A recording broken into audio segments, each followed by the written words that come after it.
Ample Publishing proudly presents Billy Bass, The Five Waves Rocks. Written by Lynn Barry Worthington. Illustrated by Christine Clifford. My name is Billy Bass, and I am a smallmouth bass, a type of fish that lives in fresh water. I want to share my experiences with you. Perhaps you might want to make choices like mine, but only time will tell. I will help you understand how a fish lives by sharing the first 5 stages, or waves, of my life underwater. I remember the day I hatched. I started swimming right away. You can swim in the water as well, but you cannot survive underwater. I, on the other hand, can live and swim under the water, but I cannot walk on land like you do. I share my birthday with 24 brothers and 30 sisters. Can you imagine sharing your birthday with that many siblings? Can you imagine having that many siblings? How many brothers and sisters do you have? Dad was there when we hatched.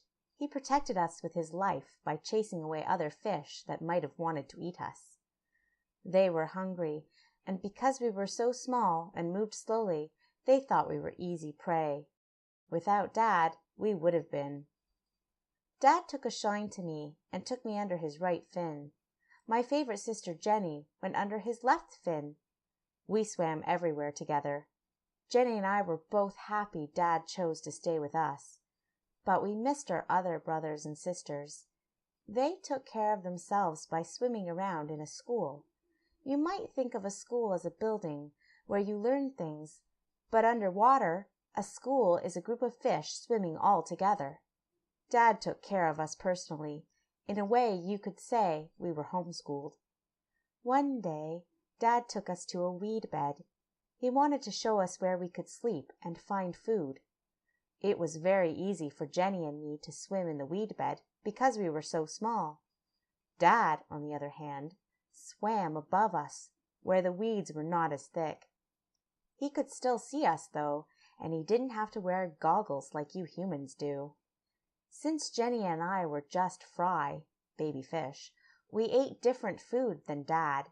We ate tiny water animals called zooplankton. Dad caught a large crayfish. I took a nibble of tender grass near the bottom of the weed bed just to try it. I decided to stick with zooplankton. At night, we found a nice, soft piece of young grass to settle into and slept until the sun rose, making the water lighter and waking us up. We do not have alarm clocks like you humans do. Did you know that in the past, before clocks, humans used the sun to tell time, which direction they were facing, and when it was time to go to bed or wake up? They knew, as I know, how important the sun is. It warms the air, ground, and water. It shines on fields and gardens, helping plants and trees to grow. Plants and trees, in turn, provide food, water, and oxygen that sustain life. Without the sun, the earth would freeze, and nothing could live. Thank goodness for the sun. I remember my first summer. The sun had warmed the water, and many fish swam deeper to reach a cooler temperature. Not many fish like warm water. Jenny and I were curious and decided to investigate the warmer water close to the surface. We saw many strange things. Jenny saw a beautiful minnow and grabbed it. She couldn't swallow or spit it out. It was stuck. I knew something was wrong and called Dad right away. Jenny jerked around trying to get free. The minnow seemed strong enough to pull her towards the surface. Faster than I'd ever seen him swim before, Dad swam past Jenny and used his tail to hit the minnow. It popped out of Jenny's mouth and then out of the water. After making sure Jenny was all right, Dad explained that the minnow wasn't really a minnow, but a lure.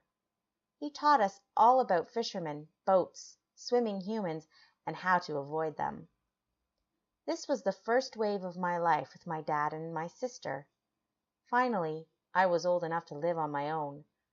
The first wave of my life was over. I was no longer a fry, but a strong young bass. I wanted to find some friends that were my own age. Boy fish were not interested in girls yet.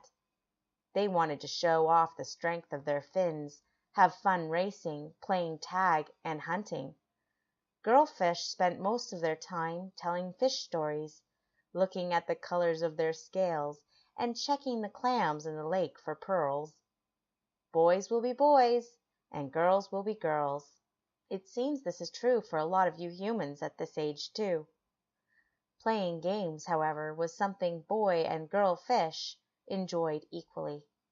Our favorite game was hide and seek. We'd all play this game together, both the boys and the girls. We would hide behind rocks, in logs, or under docks. We played this game for 3 reasons.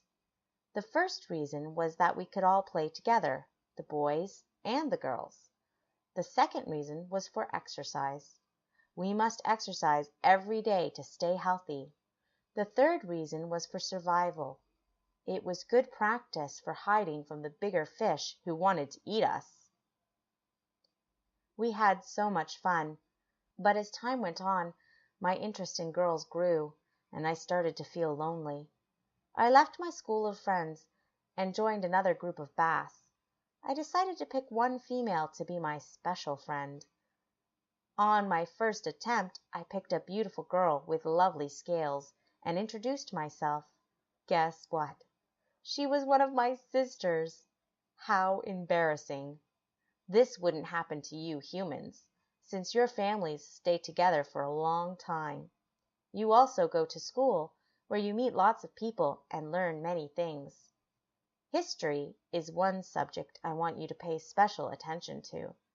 Did you know that at one time in our history you could drink from any stream, and there were never any signs saying the water was too polluted for swimming?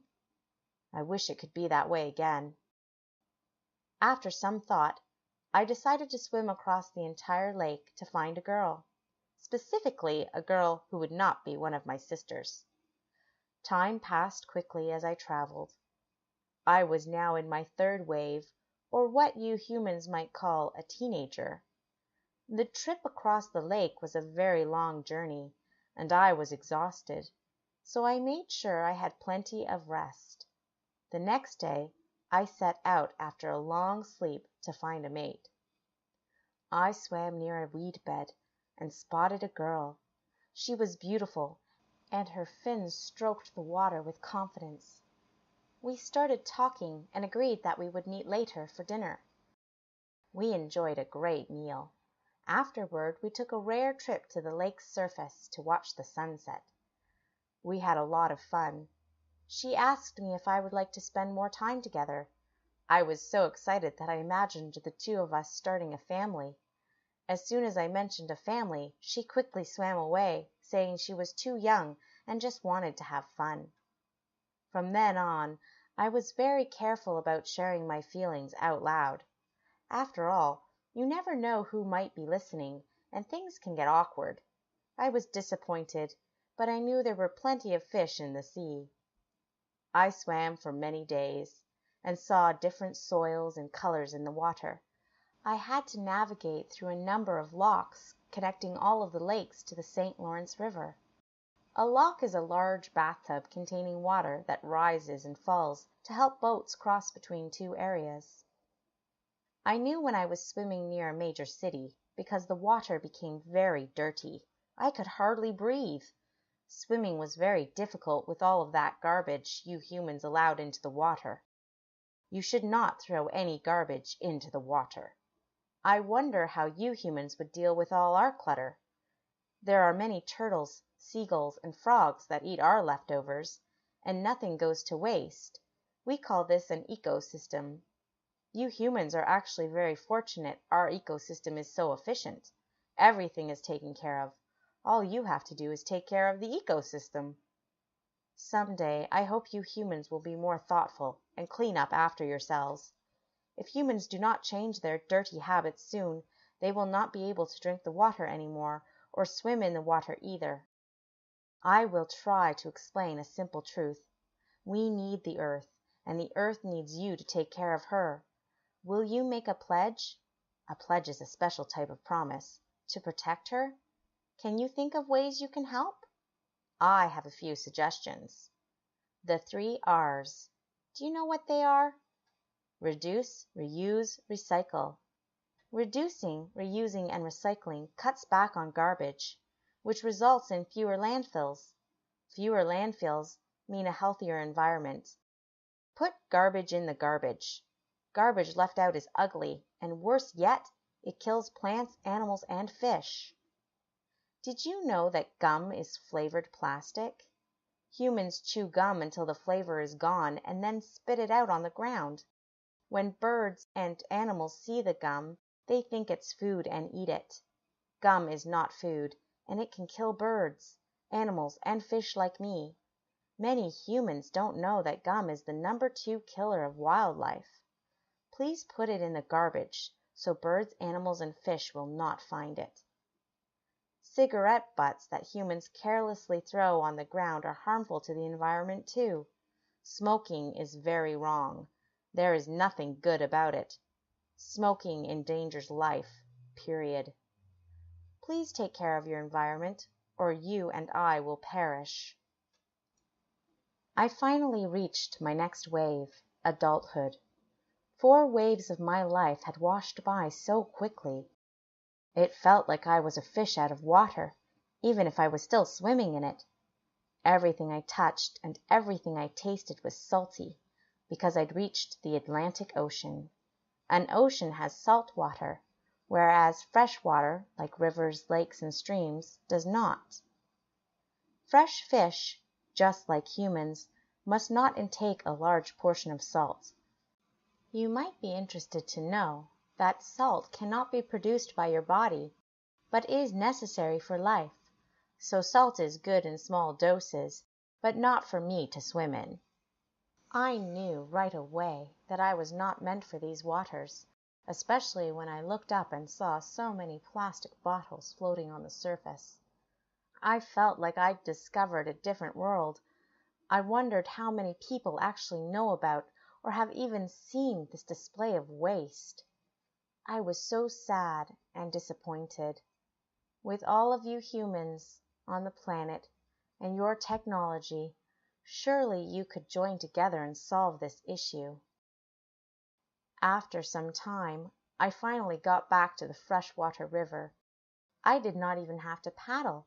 The current was so strong that all I had to do was use my fins to guide me. My journey was so fast that I reached Lake Ontario in no time. When I first arrived, I found the water was colder. I love cold water. And very deep compared to Lake Chemong. I could not see the bottom. New areas can be so scary, can't they?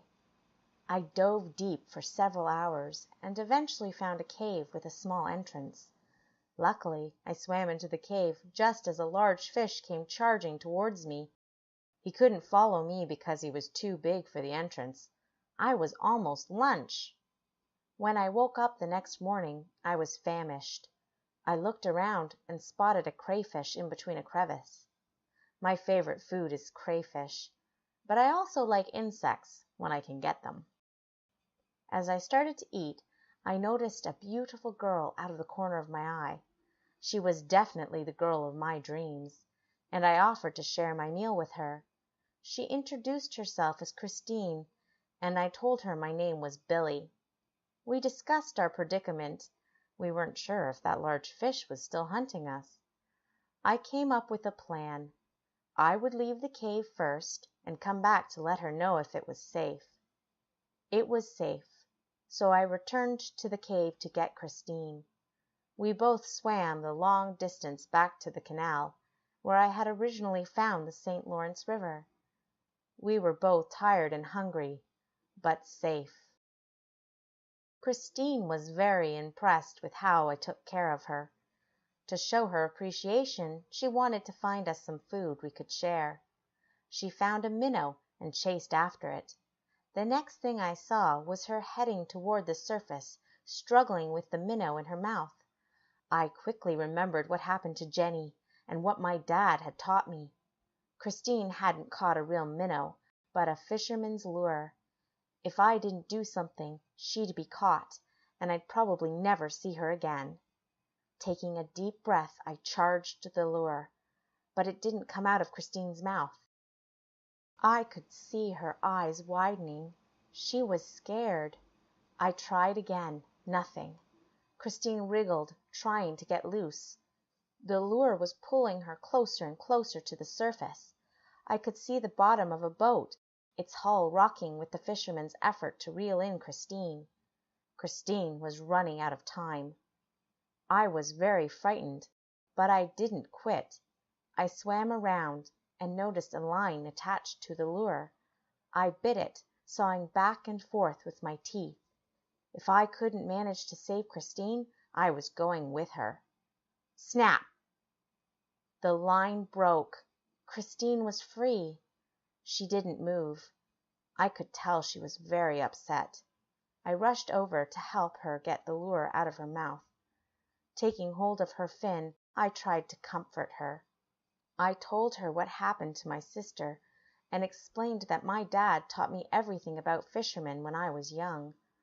He'd warned us that just because it looks like a minnow and swims like a minnow doesn't mean it's really a minnow. You must be very careful and really investigate. Make sure to check for lines and boats before biting. A jointed rapala lure, a special type of lure fishermen use to catch fish, looks real and can fool you if you aren't paying attention. If I had ignored my dad's teachings, then I likely wouldn't have made it this far in my journey. You must always be careful in this world. There are many dangers. Listen to your parents and grandparents because they want you to be safe and to succeed in life. That day, the day I saved Christine, she said she always wanted to be with me. The fifth wave of my life was about to begin with the girl of my dreams. I looked at Christine and pledged that I would be hers forever.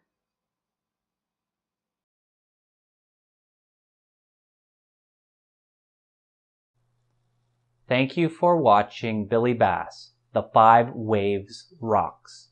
Narrated by Mina Mason, written by Lynn Barry Worthington. For more information about Lynn or other Ample publications, visit our website at www.amplebooks.com.